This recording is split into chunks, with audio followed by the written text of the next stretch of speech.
ভাই মানে I wasn't ready for it যে বাংলাদেশ ফিফার মেইল খুলে দেখবো যে বাংলাদেশ মেনশন করছে, তাও আবার স্পেন। মিস্টার রিফাত মাসুদ, আপনি কি মেল দেখে এত খুশি হয়েছেন বলেন তো? একটা মেইলে ফিফা সাধারণত মেইল দেয় আমাদের, তো মেইল দেয় বিভিন্ন ঘটনায় বিভিন্ন কারণে, কিছু একটা ঘটলেই মেইল দেয়, কোনো মিডিয়া রিলিজ থাকলে। তো আজকে মেইলটা খুলে পট করে মানে একটু হাসি আসলো, ভাবছি কি না কি হবে।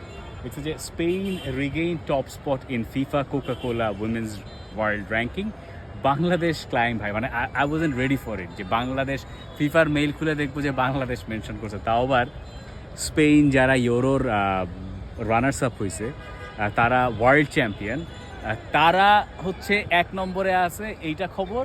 আর দ্বিতীয় খবর হচ্ছে বাংলাদেশ সবচেয়ে বেশি ওপরে উঠছে। মানে আপনি বঙ্গবন্ধু সরি, আপনি জাতীয় স্টেডিয়ামে আসলেন আর এই মেলটা আপনার কাছে আসলো, এইটা কেমন লাগতেছে বলেন? এটাও একটা অদ্ভুত অদ্ভুত মজা, কাকতালীয় ব্যাপার না? এর মধ্যে একটা মজা আছে, এর মধ্যে একটা ফান আছে। আচ্ছা, পুরুষ দলের উন্নতি কতটুকু? ওইটা কঠিন,